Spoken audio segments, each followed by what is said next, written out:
Hello students, welcome to भेट academy. Student, स्वागत है आपका भेट एकेडमी में। इससे पहली वीडियो में मैंने आपको बताया था टाइप्स ऑफ ग्राफ्स, मैंने आपको बताया था पिक्टोग्राम के बारे में, बार ग्राफ के बारे में और डबल बार ग्राफ के बारे में। अगर आपने वो वीडियो नहीं देखी है तो आपको डिस्क्रिप्शन में लिंक मिल जाएगी या आप आई बटन पे देख सकते हैं, आपको वीडियो की लिंक मिल जाएगी। चलिए स्टार्ट करते हैं पार्ट नंबर 2। और ये पार्ट नंबर 2 वेरी इंपॉर्टेंट है, क्योंकि इसमें हम बात करने वाले हैं डाटा को ऑर्गेनाइज कैसे करें। मैंने आपको बताया था हमारे पास डेटा है, बहुत सारा डेटा है, अब उसको ऑर्गेनाइज कैसे करें, उसको ग्राफ में कैसे रिप्रेजेंट करना है, इस वीडियो में मैं आपको बताने वाला हूं। ठीक है। और ग्राफ को जब हम डेटा को ऑर्गेनाइज कर देते हैं और ग्राफ में रिप्रेजेंट करते हैं तो हमारे पास सभी क्वेश्चंस के आंसर आ जाते हैं, सभी सवालों के जवाब आ जाते हैं, उसको हम रीड कर सकते हैं इजीली। ठीक है। तो हमने कोई हमारे पास अगर इंफॉर्मेशन है, मान लीजिए क्लास 8 के स्टूडेंट्स हैं और उन्होंने मैथमेटिक्स का टेस्ट दिया है और उसके मार्क्स हमारे पास हैं, तो उस तरह के डेटा को हम क्या बोलते हैं? रॉ डेटा बोलते हैं, क्योंकि वो जो डेटा हमारे पास है वो भी अनऑर्गेनाइज्ड फॉर्म में है। ठीक है, इसलिए हम उसको क्या बोलते हैं? Raw data. मान लीजिए क्लास 8 के स्टूडेंट्स से पूछा गया, ये क्लास 8 के स्टूडेंट्स हैं, उनसे पूछा गया कि आपका फेवरेट सब्जेक्ट कौन सा है, तो किसी ने आर्ट बोला, किसी ने मैथमेटिक्स, साइंस, इस तरीके से ये सभी ने अपना इंटरेस्ट बताया। लेकिन आप यहाँ से देख के नहीं बता सकते कि कौन सा सबसे ज़्यादा सब्जेक्ट है जो सबको अच्छा लगता है। ठीक है। ऐसे ही आप नहीं बता सकते कौन सा सबसे कम सब्जेक्ट है जो किसी को पसंद नहीं है। तो उस तरह की इंफॉर्मेशन को हमने क्या किया, अब हमने सबसे पहले यहाँ पर देखे कि हमारे पास सब्जेक्ट कौन कौन से हैं। तो यहाँ पर हमने सब्जेक्ट लिख दिया है और हमारे पास सब्जेक्ट कौन से हैं? आर्ट, मैथमेटिक्स, साइंस और इंग्लिश। और सब अब फिर हमने काउंट करना शुरू किया है।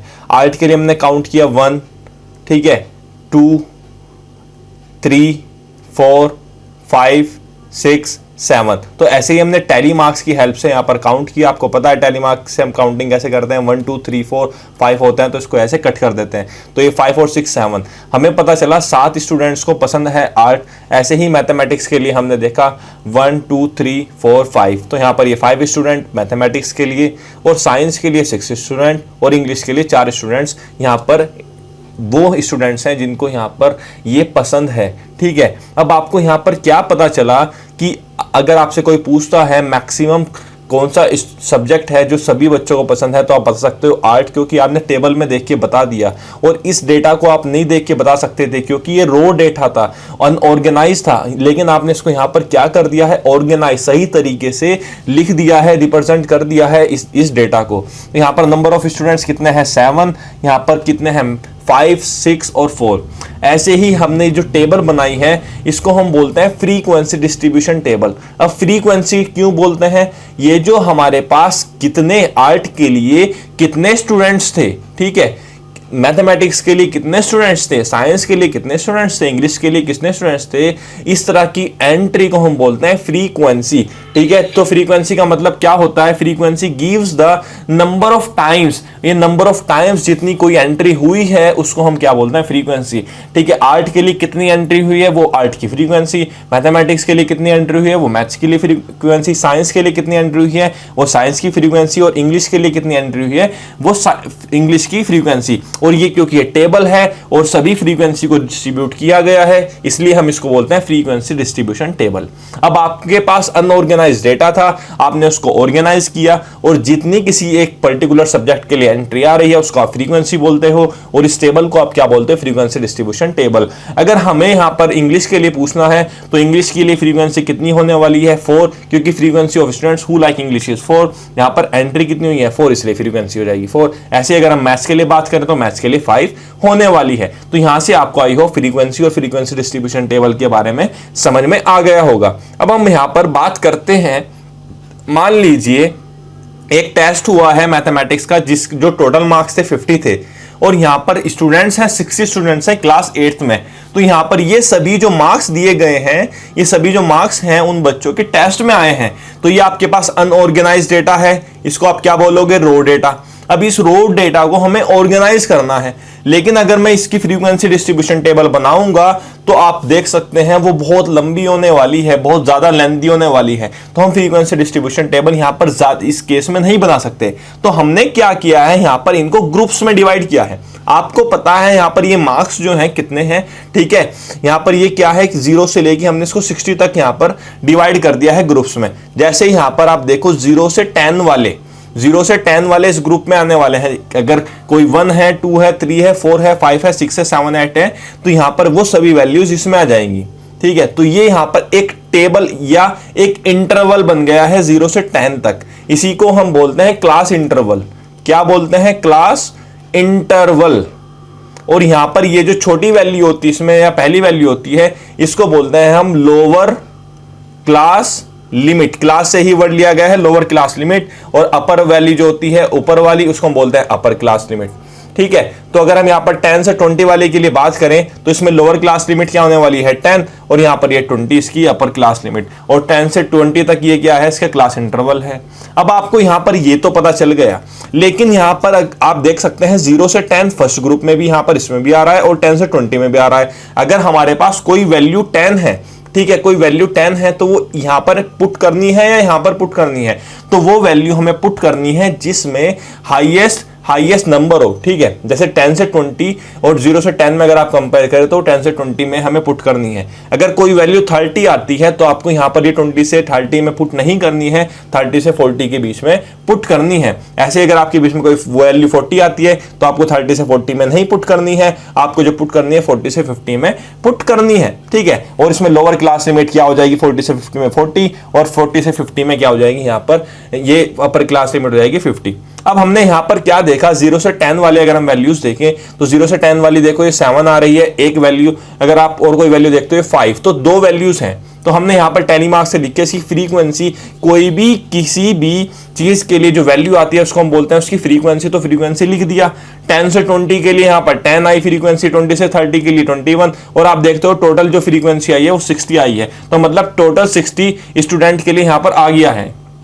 आप क्या देख सकते हो, यहां पर टोटल 60 स्टूडेंट हो गए हैं ना, 60 ही हमारे पास स्टूडेंट थे। तो 0 से 10 वाले 2 हैं, 10 से 20 वाले कितने हैं, 10 हैं, 20 से 30 वाले 21 हैं, 30 से 40 वाले 19 हैं। इस तरीके से ये हमारा इजी हो गया।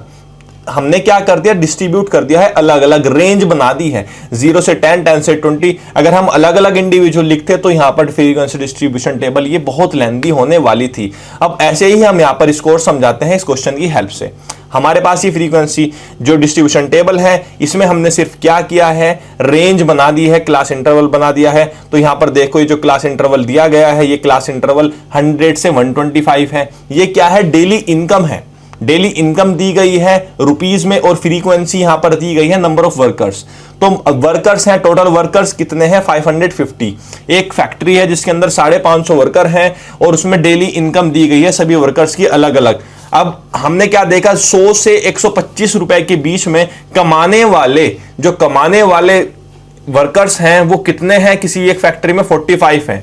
125 से 150 तक कमाने वाले कितने हैं, 25 हैं। अगर कोई एक वर्कर 125 रुपीस कमाता है तो उसकी एंट्री यहां पर नहीं होने वाली है, उसकी एंट्री यहां पर होने वाली है, मैंने आपको बताया था, जो हाईएस्ट क्लास इंटरवल होता है उसमें होने वाली है। तो इस तरीके से आप देखते हो तो टोटल वर्कर्स कितने आ जाते हैं, 550 आ जाते हैं। अब आपके पास यहां पर आपने देखा ये टेबल आपके पास बनाई हुई थी। अब पहला सवाल क्या है, what is the size of class interval, size कितना है। आपने देखा 125 में से 100, तो यहां पर साइज कितना है, 25 का है, ठीक है। ऐसे ही अगर आप देखते हो which class has the highest frequency, किस क्लास में सबसे ज्यादा हाईएस्ट फ्रीक्वेंसी है, मैंने आपको बताया सभी अलग अलग क्लासेस हैं, तो किस में सबसे ज्यादा फ्रीक्वेंसी आप देख सकते हो 140 सबसे ज्यादा फ्रीक्वेंसी है। तो ये क्लास कौन सी है, 220 से 225 तक। तो यहां पर 200 से 225 तक ही आपके पास है। Which class has the lowest frequency, सबसे कम वाली आप देख लो, सबसे कम वैल्यू 20 है, 20 से कम यहां पर कोई वैल्यू नहीं है, तो कौन सी क्लास हो जाएगी, 300 से 325 तक। What is the upper limit of the class interval 250 to 275। तो इसमें अपर लिमिट कौन सा होने वाली है, राइट वाली अपर लिमिट होती है, लेफ्ट वाली लोअर लिमिट, तो इसमें अपर लिमिट कौन सी हो जाएगी 275। Which two classes have the same frequency, same frequency किन किन क्लास में है, तो आपको यहां पर देखना है वैल्यूज कौन कौन से सिमिलर है। अगर आप यहां पर देखते हो तो 55 के लिए 55 और यहां पर ये 55, इन दो क्लासेस के लिए वैल्यूज यहां पर सेम है, तो इन दो क्लासेस का आपके पास आंसर आ जाएगा। इस तरीके से आप कोई भी क्वेश्चन का आंसर दे सकते हो। अगर आपके पास डेटा बहुत ज्यादा है तो वहां पर आप क्लास इंटरवल बना देते हो, अगर डेटा नहीं है तो सिंपल आप वहां पर क्लास इंटरवल नहीं बनाते हो। अब ऐसे ही हम, ये सेकंड क्वेश्चन है, सेकंड क्वेश्चन में हमें फ्रीक्वेंसी डिस्ट्रीब्यूशन टेबल बनानी है। वेट दिया गया है 20 स्टूडेंट्स का और क्लास इंटरवल आपको क्या यूज करने हैं 30 से 35, 35 से 40। क्यों यूज करनी है 30 से 35, हम 0 से क्यों नहीं यूज कर रहे हैं? अगर आप यहां पर डेटा में देखते हो तो कम से कम जो वेट है वो 30 से ज्यादा ही है, 31 है। तो हमने क्या किया, यहां पर सबसे पहले हम लिखते हैं क्लास इंटरवल के लिए एक कॉलम बनाते हैं, क्लास इंटरवल। यहां पर आपने लिखा क्लास इंटरवल और सेकंड लिखी फ्रीक्वेंसी, ठीक है। अब ये क्लास इंटरवल में आपको पता है क्लास इंटरवल क्या है, वेट है, वेट इन केजी है, ठीक है। और यहां पर ये क्या है, नंबर ऑफ स्टूडेंट्स है, नंबर ऑफ स्टूडेंट्स है।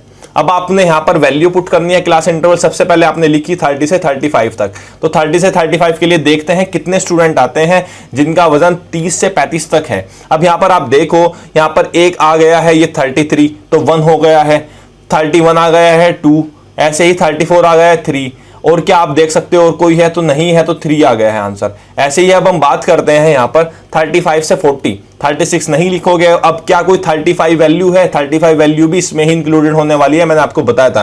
तो आप देखते हो 35 वैल्यू नहीं है, लेकिन 38 है तो 1, ऐसे ही अगर आप बात करते हो 36 तो 2, और ऐसे ही अगर आप बात करते हो 38 और 39, यहां पर ये वैल्यू कितनी हो गई है 4, तो ये 3 और 4 कितने हो गए हैं 7। अब हम बात करते हैं 40 से लेकर 45 तक। 40 से 45 तक अगर हम वैल्यू बात करें तो 40 वैल्यू इंक्लूडेड होने वाली है, क्योंकि 35 से 40 में वैल्यू इंक्लूडेड नहीं होने वाली थी। 40 यहां पर इंक्लूडेड है, 41 और 48 नहीं आने वाला है, 45 तक है, ना ही 46 आने वाला है, 41 2, और ऐसे ही आप 42 यहां पर 3 और 44 भी आ जाएगा, तो यहां पर ये 4 वैल्यूज आ गई हैं। अब हम बात करते हैं 45 से 50 तक। तो अब हम देखते हैं क्या 45 कोई वैल्यू है, नहीं है। 48 हमारे पास 1 है, और 46 2 3 और ऐसे ही 4 हमारे पास, और 5 वैल्यू ये आ गई हैं। अब ये 45 टू 50 था। अब हम बात करते हैं 50 से 55 तक। 50 से 55 अगर हम वैल्यू देखते हैं तो यहां पर आप देखो ये 1 और ये 55 वैल्यू नहीं आने वाली है, क्योंकि ये क्या है, इसकी अपर लिमिट है, 55 अपर लिमिट है और अपर लिमिट वाली वैल्यू नहीं आती है। तो यहां पर ये 50 हाँ एक वैल्यू आई है आपके पास, सिर्फ एक ही वैल्यू है। अब हम इसको कर देते हैं यहां पर एंट्री। ऐसे हम बात करते हैं 55 से 60 तक। 55 से 60 तक अगर हम वैल्यूज देखते हैं तो यहां पर ये देखो 60 वाली वैल्यू है, और यहां पर कोई भी ये 55 वाली वैल्यू सिर्फ एक आ रही है, तो ऐसे ही ये वैल्यू आ गई है आपके पास 1।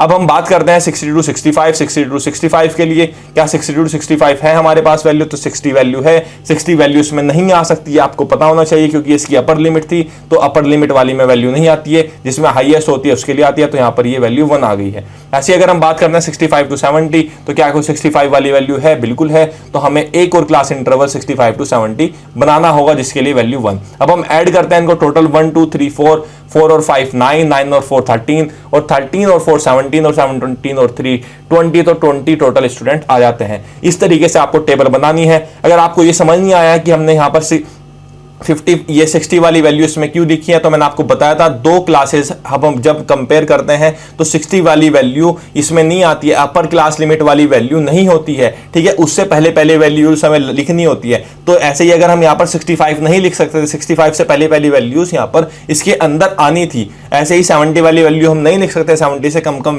वैल्यू आनी थी। ऐसे ही 55 वाली वैल्यू नहीं लिख सकते थे। तो मैंने ये आपको समझाया था, इस तरीके से आपको टेबल बनानी है। अब हम बात करते हैं नेक्स्ट की। नेक्स्ट क्या है हमारे पास, यहां पर आप देखिए हमारे पास ये जो टेबल थी, फ्रीक्वेंसी डिस्ट्रीब्यूशन टेबल, अलग अलग ग्रुप्स थे, हमने इनको बार ग्राफ की हेल्प से बनाया है। बार ग्राफ की हेल्प से कैसे बनाया है, हमें पता था 0 से लेकर 10 तक दो फ्रीक्वेंसी है हमारे पास। हमने 0 से लेकर 60 तक यहां पर देखो ये बार ग्राफ बनाया है, और ये लाइन यहां पर क्या बता रही है, ये बार आपको क्या बता रहा है 2। यहां पर इसकी फ्रीक्वेंसी कितनी है 2, मतलब 0 से 10 तक कितने स्टूडेंट्स आते हैं, नंबर ऑफ स्टूडेंट्स कितने हैं 2 हैं। ऐसे ही 10 से 20 तक कितने स्टूडेंट्स आते हैं 10, 20 से 30 तक कितने स्टूडेंट्स आते हैं, यहाँ पर ये 21 है, 21 है यहाँ पर, ये 21 के लिए। ऐसे ही यहाँ पर 30 से 40 तक कितने स्टूडेंट्स आते हैं, 19, तो ये 19 है यहाँ पर, ये 19 के लिए है। और यहाँ पर 40 से 50 तक कितने आते हैं, 7, और 50 से 60 तक कितने आते हैं, 1। आप इनको ऐड करते हो 60। तो हमने बार ग्राफ की हेल्प से बताया है फ्रीक्वेंसी डिस्ट्रीब्यूशन टेबल को। हमने अलग इसको यहाँ पर एक्स एक्सिस पे बता दिया मार्क्स ऑफ द स्टूडेंट्स, और यहाँ पर वाई एक्सिस पे नंबर ऑफ स्टूडेंट। तो 0 से 10 के बीच में 2, 10 से 20 के बीच में 10, इस तरीके से बताया है। अब इस तरीके के ग्राफ को जब जहां पर हमारे पास यहाँ पर आप एक देख सकते हो, यहाँ पर ऐसे ही हमने एक ग्राफ बनाया है। हमने यहाँ पर क्या लिया है, नंबर ऑफ टीचर्स लिए हैं वाई एक्सिस पर, और रेंज उनकी डिवाइड करती है, उनकी एज ली है 20 से 50 तक। अब ये जो लाइन है, जो एग्जैक्ट लाइन है, ये बता रही है, ये लाइन 0 से लेकर 20 तक हमारी ग्राफ में इंफॉर्मेशन, हमारे पास कोई भी डेटा नहीं है, ये यूज नहीं हुआ है। ये जो जिगजैग लाइन होती है, ये बताती है हमारे पास ये यूज नहीं हुआ है ग्राफ को रिप्रेजेंट करने के लिए। ऐसे ही यहाँ पर अगर आप देखो, बार ग्राफ्स की इक्वल विड्थ्स है, ठीक है, और इनके बीच में कोई भी गैप नहीं है, ठीक है। यहां से यहां तक अगर आप देखते हो 20 से 15 के बीच में कोई भी गैप नहीं है। और इनकी जो हाइट है वो क्या बता रही है, number of teachers. Number of teachers की वैल्यू बता रही है, मतलब वो क्या बता रही है, फ्रीक्वेंसी, कि कितने 20 से 25 के बीच में वैल्यू कितनी है, 4 है। 25 से 30 के बीच में वैल्यू कितनी है, 5 है। 30 से 35 तक वैल्यू कितनी, 6। 35 से 40 के बीच में वैल्यू 3 है। ये फ्रीक्वेंसी है, मतलब कितने टीचर्स आ रहे हैं इस एज में। और इस तरह के ग्राफ को हम बोलते हैं हिस्टोग्राम।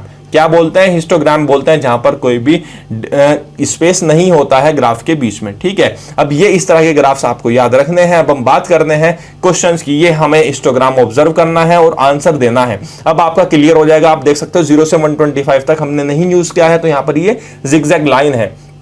और एक्स एक्सिस पर आपको क्या दिया गया है, हाइट्स दी गई है सेंटीमीटर में। और यहां पर क्या दिया गया, number of girls in class 7th। मतलब हम बात कर रहे हैं क्लास 7th की जो गर्ल्स हैं उनकी हाइट के बारे में बात हो रही है। और 125 सेंटीमीटर से 160 के बीच में हाइट्स है। 125 से 30 के बीच में अगर आप देख सकते हो सिर्फ एक ही गर्ल आती है हमारे पास। तो इस तरीके से हमें यहां पर देखनी है। तो फर्स्ट आपसे क्या पूछा है, which information is being given by the histogram. तो हिस्टोग्राम ये क्या इंफॉर्मेशन हमें दे रहा है, ये इंफॉर्मेशन दे रहा है कि हाइट्स, पूरी क्लास 7th की जो गर्ल्स हैं उनकी हाइट्स हमें पता चल रही है इस हिस्टोग्राम से। सेकंड हमें क्या बता रहा है, विच ग्रुप्स कंटेन्स मैक्सिमम गर्ल्स। कौन से ग्रुप में सबसे ज्यादा गर्ल्स आती हैं, तो 140 से 45 तक आप देख सकते हो 7 गर्ल्स आती हैं। तो ग्रुप कौन सा है, 140 से 145 तक। How many girls have a height of 145 centimetre. कितनी गर्ल्स की हाइट कितनी है, 145 सेंटीमीटर है और या उससे ज्यादा है। तो 145 सेंटीमीटर से 145 से 150 आप देख सकते हो। यहां पर ये 4 गर्ल्स हैं और इनकी हाइट कितनी है, 145 से 50 तक। If we divide the girls into the following 3 categories, how many girls there be in each. अगर हम देखते हैं 150 सेंटीमीटर से ज्यादा वाली ग्रुप ए है तो इसमें कितने आने वाली है, तो 150 वाली मैंने आपको बताया था इस ग्रुप में नहीं आने वाली है। ये जो ग्रुप है यहाँ से 150 वाली, ये ग्रुप है 150 से 60 के बीच में। तो 2 ये हो गई हैं, 3 1 ये हो गई हैं, तो इसमें कितने आने वाली है, 3। 140 सेंटीमीटर से लेस देन 150 सेंटीमीटर, 140 सेंटीमीटर ये है आपका, 140 सेंटीमीटर में देखिए 7 और लेस देन ये 4, 7 और 4 कितनी हो जाएंगी, 11। अगर हम बात करते हैं 140 सेंटीमीटर से कम तो हमारे पास ये बचते हैं, ये बार ग्राफ 3 है। ये आप देख सकते हैं 125 से 40 तक है। मैक्स जो अपर लिमिट होती है वो इंक्लूडेड नहीं होती है, मैंने आपको बार बार बताया है। तो यहाँ पर 1 + 2 3 और 3 + 3 6 इस तरीके से हो जाएगा। इस तरीके से ये वीडियो जो तो हो जाती है कंप्लीट। नेक्स्ट वीडियो में मैं आपको एक्सरसाइज 5.1 सोल्व कराऊंगा और सभी वीडियोस आप देखने के लिए क्लास 8 की डिस्क्रिप्शन में लिंक आपको मिल जाएगी। Thank you.